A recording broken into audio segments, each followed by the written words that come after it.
এখন নিজেদের গা থেকে নোংরাটা বের করতে পদত্যাগ করছে। 4 তারিখের পর থেকে এদের বিবেক জাগ্রত হয়েছে। তৃণমূল কাউন্সিলরদের গণ ইস্তফা প্রসঙ্গে ঘণ্টাখানেক সঙ্গে সমান অনুষ্ঠানে এসে প্রতিক্রিয়া বিজেপি মুখপাত্র দেবজিৎ সরকারের। তৃণমূলের যারা উন্নয়ন দেখতেন তারা তৃণমূলের উন্নয়ন দেখতেন তৃণমূল থেকে সুবিধে নেওয়ার জন্য।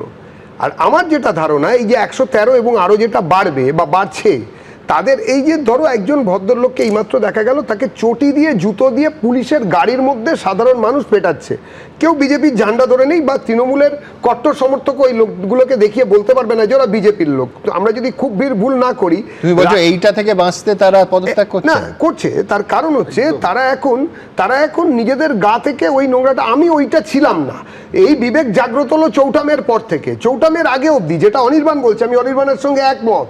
এরাই চেটে পুটে তৃণমূলের সমস্ত সুবিধে নিয়েছে, সমস্ত সুবিধেতে ভাগ বসিয়েছে এবং প্রত্যেকটা জায়গায় তৃণমূলের হয়ে গলা ফাটায়নি, শুধু মানুষের ওপর অত্যাচার করেছে। আমাদের কাছে বারবার প্রশ্ন, এই যে একটু আগে দাদা বলছিলেন তোমরা কিন্তু ওদের নিও না, না সুমনদা আমরা নেব না।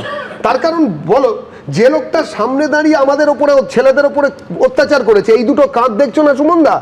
আমি জেলে অত্যাচারিত হয়েছি সেটা তোমরা অনেকবার শোতে বলেছো, কিন্তু আমি এই দুটো কাঁধে আমার 42 জন সহকর্মীর মৃতদেহ বই, 18 বছর বয়সে ত্রিলোচন মাহাতো, 18 বছর বয়সে বিজেপি করা, এবার বুঝ পিঠেতে ডট পেন দিয়ে লেখা, গলাটা দিয়ে ঝোলানো, এরকম একের দুলাল। শুধু তাই নয়, বলা হয়েছিল যে মানসিক অবসাদে পারিবারিক গোলমালে আত্মহত্যা করেছে, তাদের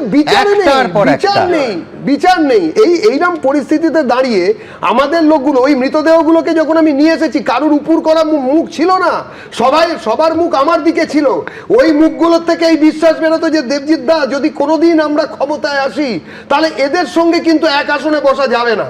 এইবারে বলতে পারো রাজনীতি বিচিত্র গতি, অনেক সময় অনেক কিছু ঘটে, কিন্তু দিনের শেষে সুমনদা একবার না একবার আয়নার সামনে কাউকে না কাউকে দাঁড়াতে হয়, কাউকে না কাউকে দিনের শেষে একা হয়ে আয়নার সামনে দাঁড়াতে হয়।